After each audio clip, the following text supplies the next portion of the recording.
Politicians pass laws for gun-free school zones.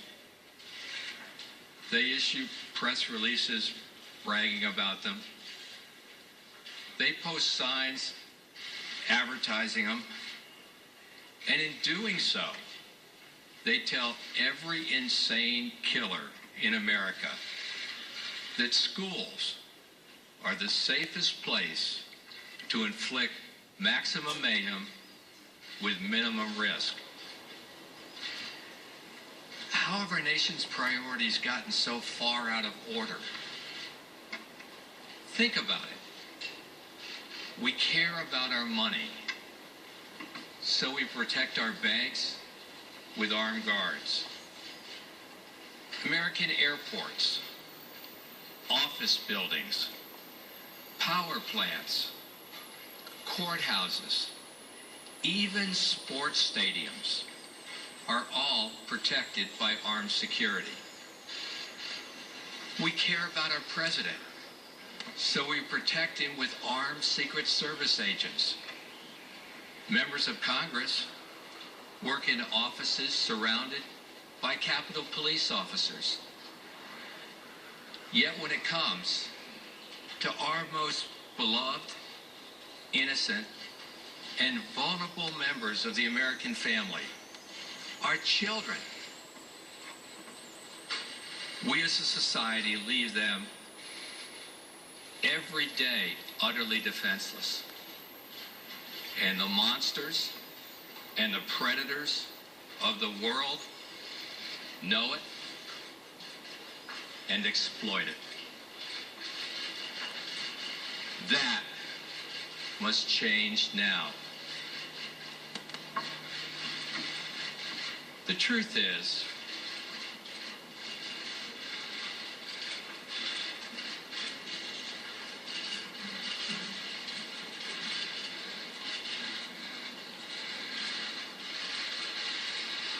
NRA, stop killing our children. It's the NRA and the assault methods that are killing our children, not armed teachers. We've got to end the arming. We've got to end the violence. We've got to stop the killing. Stop the killing in our schools. Stop the killing in our malls. Stop the killing in our streets. The NRA is killing our children. We've got to stop the violence. And violence begins with the NRA stating the true facts that they are the perpetrators of the crimes that are taking place in our schools and on our streets.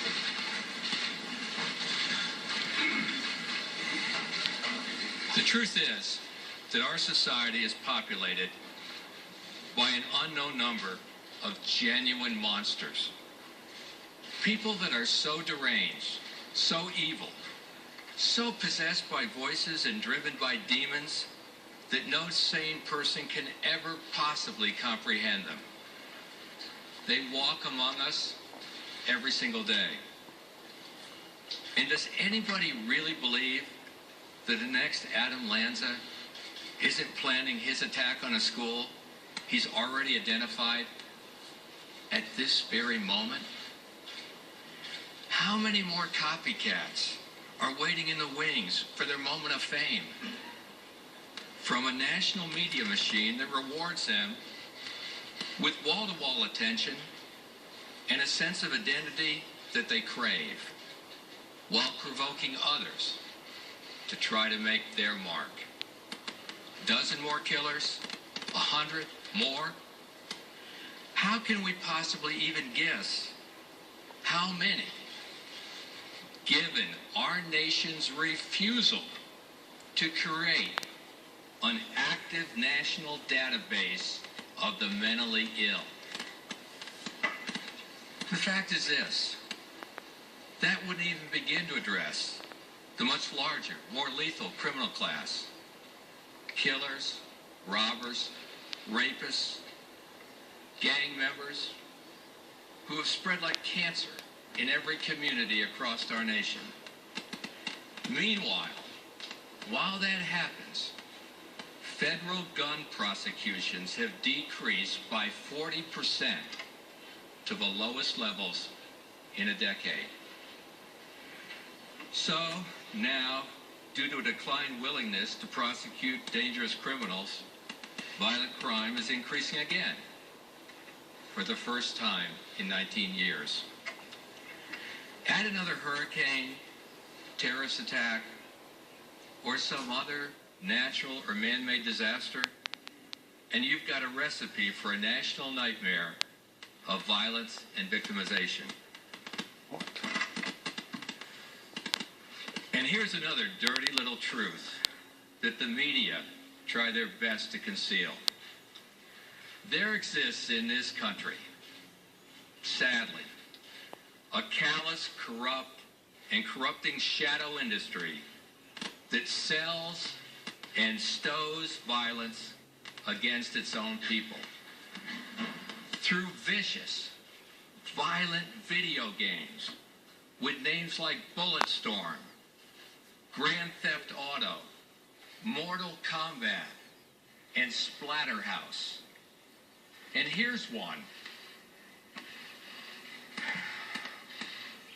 It's called Kindergarten Killers. It's been online for 10 years.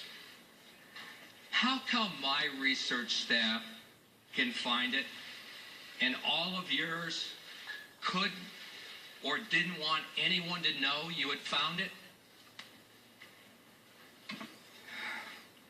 Add another hurricane, add another natural disaster.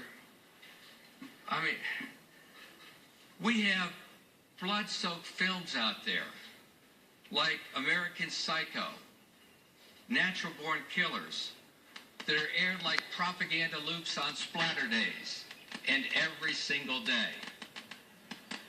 1,000 music videos, and you all know this, portray life as a joke, and they portray murder as a way of life.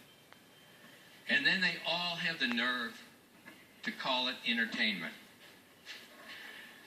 But is that what it really is? Isn't fantasizing about killing people as a way to get your kicks really the filthiest form of pornography? In a race to the bottom, media conglomerates compete with one another to shock, violate, and offend every standard of civilized society by bringing an even more toxic mix of reckless behavior and criminal cruelty right into our homes. Every minute, every day, every hour of every single year.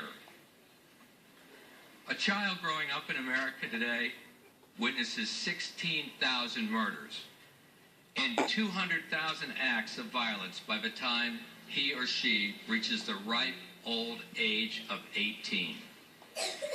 And throughout it all, too many in the national media, their corporate owners, and their stockholders act as silent enablers, if not complicit co-conspirators. Rather than face their own moral failings, the media demonize gun owners. Reckless behavior coming from the NRA. The NRA has blood on its hands. The NRA has blood on its hands. Shame on the NRA. Ban assault weapons now. Ban assault weapons now. NRA. Ban assault weapons now. Ms. LaPierre, what's the reaction to these protests? What's the reaction to that? Behavior of the NRA. Rather than face Stick to the script. Rather than face their own moral failings, the media demonize lawful gun owners, amplify their cries for more laws, He won't and answer fill the any questions. national media with misinformation and dishonest thinking that only delay meaningful action and all but guarantee that the next atrocity is only a news cycle away. The media calls semi-automatic firearms machine guns. They claim these civilian semi-automatic firearms are used by the military. They tell us that the .223 round is one of the most powerful rifle calibers. When all of these claims are factually untrue, they don't know what they're talking about. Worse, they perpetuate the dangerous notion that one more gun ban or one more law imposed on peaceable, lawful people will protect us, where 20,000 other laws have failed. As brave and heroic and as self-sacrificing as those teachers were in those classrooms, and as prompt and professional and well-trained as those police were when they responded, they were unable, through no fault of their own, unable to stop it. As parents, we do everything we can to keep our children safe. It's now time for us to assume responsibility for our schools. The only way to stop a monster from killing our kids is to be personally involved and invested in a plan of absolute protection. The only thing that stops a bad guy with a gun is a good guy with a gun. Would you rather have your 911 call bring a good guy with a gun from a mile away or from a minute away? Now, I can imagine the headlines, the shocking headlines you'll print tomorrow. More guns, you'll claim, are the NRA's answer to everything. Your implication will be that guns are evil and have no place in society, much less in our schools. But since when did the gun automatically become a bad word? A gun in the hands of a Secret Service agent protecting our president isn't a bad word. A gun in the hands of a soldier protecting the United States of America isn't a bad word. And when you hear your glass breaking at 3 a.m. and you call 911, you won't be able to pray hard enough for a gun in the hands of a good guy to get there fast enough to protect you. So, all right, we're listening in to NRA President Wayne LaPierre giving the NRA's response to the Connecticut shootings. We'll certainly have more on this coming up on Fox 2 News at 11. But bad when it's used to protect our children in our schools.